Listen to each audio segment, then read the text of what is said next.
안녕하세요, 다월드입니다. 이번 영상에서는 파이 이야기를 하기 앞서서 잠시 비트코인 이야기를 나누어 보려고 합니다. 현재 비트코인은 10만 달러 돌파를 눈앞에 두고 있는 상황입니다. 영상을 제작하는 시간 기준으로 비트코인 현재 가격은 약 97,000에서 98,000달러 사이를 오가고 있습니다. 머지않아 10만 달러 터치할 가능성이 충분하다 이렇게 말씀드릴 수 있겠고요. 파이어 차트 데이터를 보면 10만 달러 부근에 강력한 매도 저항선이 형성되어 있는 것을 확인할 수 있습니다. 이는 이 10만 달러라는 수치가 비트코인 투자자들에게도 상징적인 의미를 가지고 있고 그동안 상당한 수익을 봐왔던 투자자들이 이 시점에서 어느 정도 1차 차익 실현에 나설 가능성이 높다 이렇게도 분석을 해볼 수 있겠습니다. 따라서 비트코인이 결국 10만 달러를 언젠가는 돌파를 하겠지만 단기적으로는 10만 달러를 터치를 하고 조정 국면에 접어들 가능성도 배제는 할 수 없다. 이렇게 미디어에서 조심스럽게 평가를 하기도 합니다.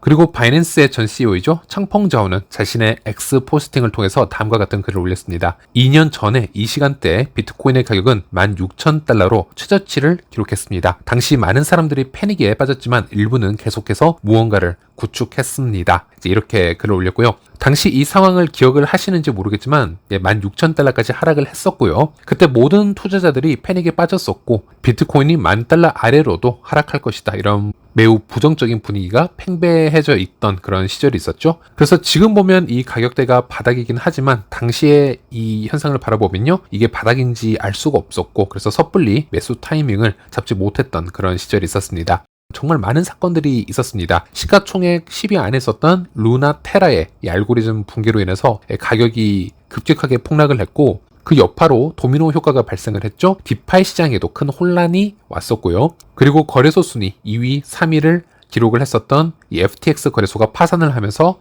암호화폐 시장이 큰 혼란을 겪은 그런 시기였습니다. 결과적으로 미국 정부는 스테이블 코인 거래소, 암호화폐에 대해서 강력히 반대하는 스탠스를 취했었고 그래서 2022년 그 암울했던 시기에 이 창펑 자오는 당시 X를 통해서 우리는 아직 죽지 않았다. 우리는 여전히 여기에 있다. 라는 X글을 남겼었습니다. 그리고 현재 비트코인은 10만 달러 터치를 앞두고 있고요. 창펑 자오는 그 당시에 X글을 다시 리트윗을 하면서 상황을 우리들에게 리마인딩을 시켜준 것이라고 보면 되겠는데요. 암호화폐 프로젝트든 어떤 형태의 사업이든 그곳의 가치를 믿는 사람들은 항상 존재하는 것 같습니다. 그리고 시장이 안 좋거나 그 프로젝트가 어려울 때 그리고 모두가 떠나려 할 때도 굳이 끝까지 남아서 그 시장 그 프로젝트의 잠재력을 믿고 성장시키려는 노력을 하는 사람들도 있다라는 부분, 이 부분을 알 필요가 있겠고요. 그리고 이것은 비트코인뿐만이 아니라 파이에게도 적용되는 얘기일 수 있기 때문에 제가 한번 공유를 해보았습니다. 네, 그리고 잠시 다른 호재 소식도 있기 때문에 짚고 넘어가도록 하겠습니다. SEC 위원장 게리 겐슬러가 본인 X 포스팅을 통해서 내년 1월 20일 자리에서 물러나겠다라는 의향을 밝혔습니다. 어찌 보면 속보라고 하기엔 미 대선에서 트럼프가 당선이 되면서 이 부분이 기정사실화가 되어 있던 부분이긴 했었습니다. 하지만 게리 겐슬러 임기가 2026년까지로 정해져 있었기 때문에 적은 퍼센티지이지만 불확실성이 존재했었습니다. 그래서 좀 더 복잡한 일들이 일어날 수 있지 않을까 그런 불안감도 존재했었는데요. 이번에 게리 겐슬러는 스스로 X 계정을 통해서 평범한 미국인을 대신해서 그들과 함께 일하고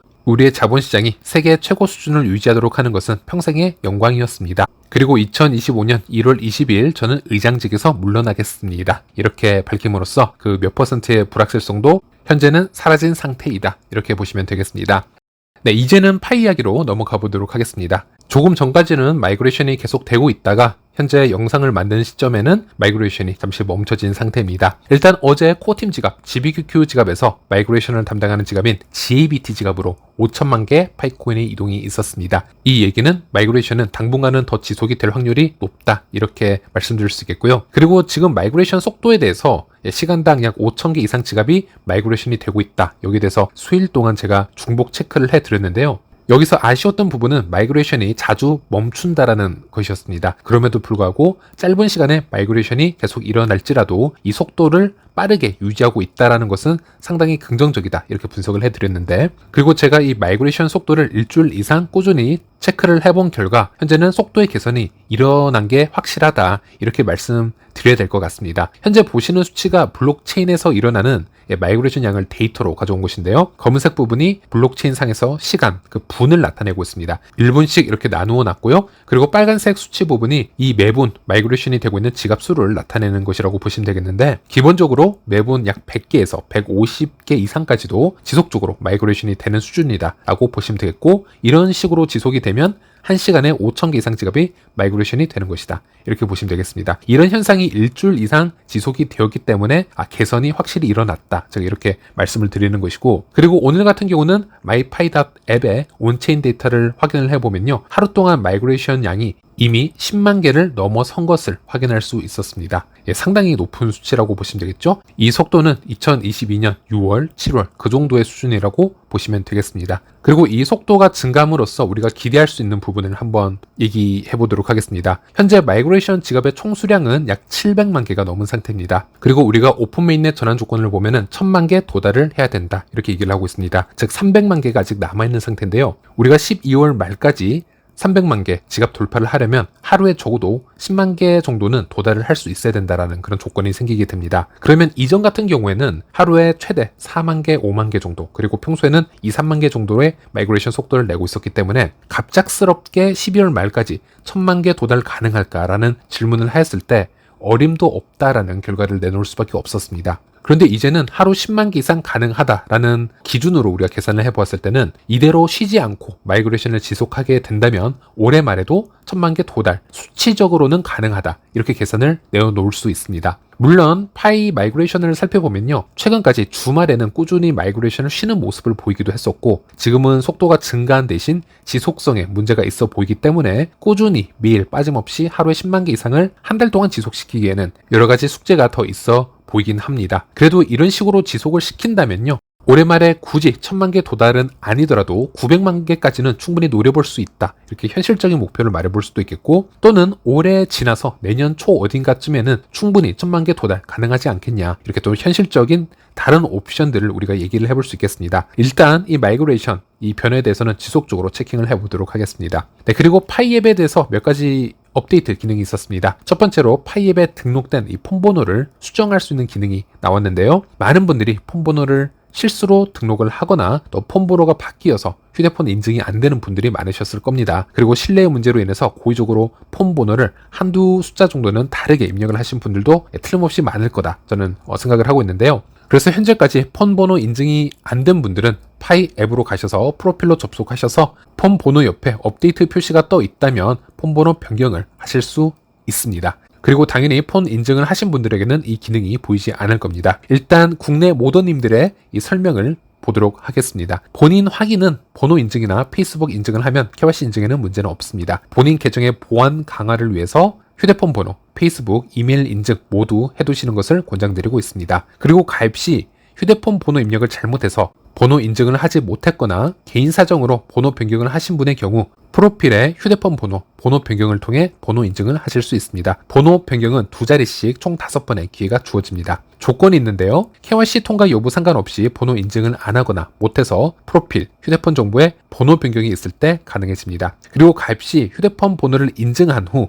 새 번호로 변경한 경우에는 이것을 할 수 없습니다. 인증이 되었기 때문이죠. 그리고 방법으로는 한 번에 숫자 2개를 변경할 수 있고요, 5번 변경 가능하기 때문에 총 10개의 숫자를 변경할 수 있게 됩니다. 여기서 국가 선택을 해서 국가 번호를 변경할 시에는 그것도 일의 소진이 되니 그 부분도 유의하시길 바라겠습니다. 그리고 국가 번호 5 입력 시 먼저 변경하고 그 후 번호 변경을 시도를 해야 됩니다. 국가 변경할 때 휴대폰 번호는 공란으로 두는 게 맞습니다. 그리고 가입했던 번호를 확인해야 되는 경우 프로필에서 휴대폰 번호 변경하기를 눌러서 마지막 4자리까지는 확인을 할 수 있습니다. 네, 그래서 이렇게 이미지를 보시면요, 휴대폰 번호 변경을 하실 분들은 이렇게 업데이트를 탭을 하시게 되면 이런 페이지가 나오게 됩니다. 국가 번호까지 잘못 입력한 케이스는 일단 휴대폰 번호는 공란으로 두고 국가 번호만 다시 수정을 하고 변경을 해야 됩니다. 그런데 대부분의 번호 변경은 국가 번호보다는 휴대폰 번호 쪽이라고 생각을 하고 있습니다. 이런 경우에는 국가 번호는 공란으로 두고 하단에 새로운 휴대폰 번호만 입력을 하시고 변경을 진행하시면 되겠습니다. 예를 들어 010-1234-5678 이라면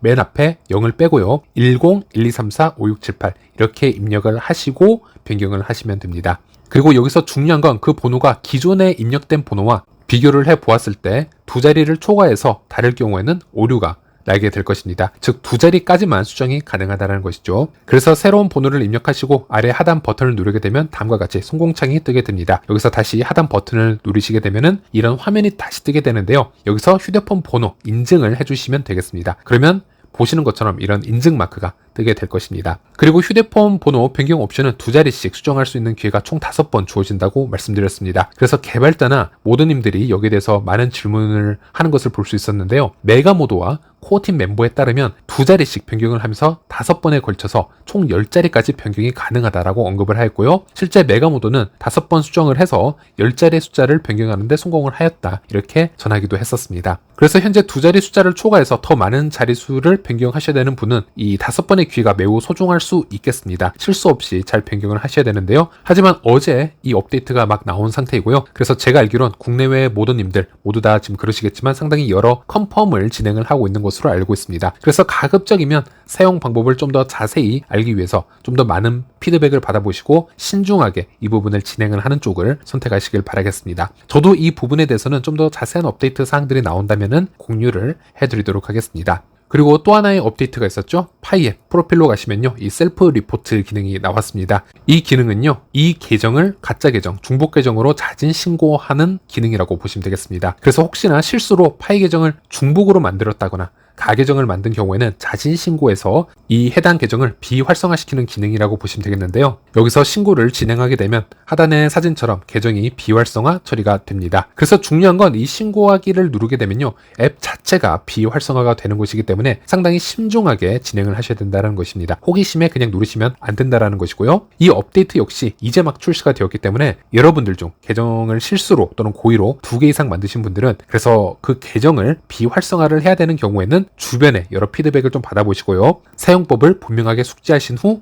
진행을 하시길 바라겠습니다. 네, 그리고 제 커뮤니티 방에 있는 파이오니어신데요. 링고주스님이 아주 소중한 정보를 하나 주셨습니다. 일본에 거주하고 있는 국내 개발자이기도 한데요. 그래서 덕분에 저는 링고주스님을 통해서 일본 관련 파이 생태계 소식을 종종 듣고 있는 편입니다. 드디어 일본에서도 파이 결제 매장이 생겨날 것으로 보여집니다. 그래서 정말 의미가 있는 현상이라고 생각을 해서 공유를 해드리려고 합니다. 보시는 것처럼 사이트는 이렇게 보여지고 있습니다. 아직은 단 2개의 매장이 등록이 되어 있고 이 2개 매장도 아직 파이를 어떤 비중으로 어떻게 받을지 결정이 되어 있지 않은 상태입니다. 하지만 곧 업데이트를 할 계획이라고 얘기를 합니다. 2021년 국내 파이 결제 매장 생태계를 한번 기억을 해보시면요. 당시 우리도 각 지역에 한 매장씩만 등장하더라도 여러 파이오니어들이 발벗고 나서서 그 매장을 신기하게 바라보고 응원했던 그런 시절이 있었습니다. 당시 이 지도는 파이스토리님이 직접 만들어주셨고 이 매장 방문은 구기암님이 일일이 다 방문을 해주셨고 또 소개를 해주셨죠. 그리고 또 프로모션은 저와 파이파파님이 협력을 해서 진행을 했었는데요. 어쨌든 그때 상황을 제가 잊을 수가 없습니다. 당시 댓글을 보더라도 이건 사실 의미 없는 현상이다 이렇게 평가하시는 분들이 많았고 또 동시적으로 회의적으로 보는 사람들의 그 시각이 너무 많았었습니다. 하지만 결국 지금 국내 생태계를 보면요. 지금은 너무나 성장을 해서 수백 개의 매장으로 지금 발전을 해 나가고 있고 적어도 우리 파이 커뮤니티 안에서는 이 결제 생태계가 너무나도 당연한 것으로 받아들여지고 있기도 합니다. 그래서 일본에서도 이제 막 시작이지만 이 2개 매장이 조만간 10개가 될 수 있고 이 10개가 100개로 증가할 수 있다. 저는 이렇게 기대를 해보는 것이죠. 그리고 이 사이트를 제작한 일본 파이오니어는요. 지난번 파이꼼님 채널에 소개가 되었던 일본 파이오니어 중 한 명이라고 합니다. 당시 이 파이꼼님 채널에 소개되었던 일본 파이오니어 중 정확히 어떤 인물인지는 잘 모르겠는데요. 당시 이 파이꼼님 채널을 보시면요. 일본 파이오니어 소규모 그룹이 한국을 직접 방문을 해서 한국의 파이 매장을 투어를 했던 적이 있었습니다. 결제도 직접 해보고 그래서 상당히 인상 깊어한 그런 후기를 확인할 수 있었는데요. 그 파이오니어 중 한 명이 일본으로 돌아가서 이 일본의 파이 생태계 사이트를 직접 제작을 하였다고 합니다. 그리고 이 일본 생태계에 대해서 좀 의아해 하시는 분들이 있을 수 있습니다. 이 테스트넷 노드 운용수를 보면요. 일본의 노드 수가 너무나 높은 것을 확인할 수 있는데 그것에 비해서 일본의 파이 커뮤니티가 매우 조용하고 또 파이 매장 생태계도 존재하지 않는 이유를 물어보실 수 있을 겁니다. 저 역시 여기에 대해서 많은 궁금증이 있었는데요. 그래서 일본에 거주 중인 링고 주스님과도 여러 대화를 해보았고요. 또 일본의 모더이자 개발자인 파이오니어와도 대화를 꽤 많이 해보기도 했었습니다. 참고로 이 일본 모도에 따르면 일본에서는 노드 수가 증가는 하고 있지만 막상 일본 채팅이나 커뮤니티를 보면 그렇게 활발한 상태는 아니었다라는 것입니다. 그래서 개인적으로 분석을 해보았을 때는 일본에서 노드 수가 증가하고 있는 것이 아니라 해외 사람들이 일본 VPS를 사용하고 있는 것이다. 이렇게 의심을 하고 있다. 언급을 해 주었습니다. 그래서 그런 부분을 감안을 해 보았을 때는 일본 파이 생태계는 이제부터 조금씩 성장 동력을 키워가는 것이 아닌가. 이제 시작이다. 이렇게 말씀드려 볼 수 있겠고요. 그리고 기존의 일본 정책을 보면요. 암호화폐 관련해서 엄격한 규제와 높은 세금이 존재했었기 때문에 일본에서 블록체인 산업을 육성한다라든지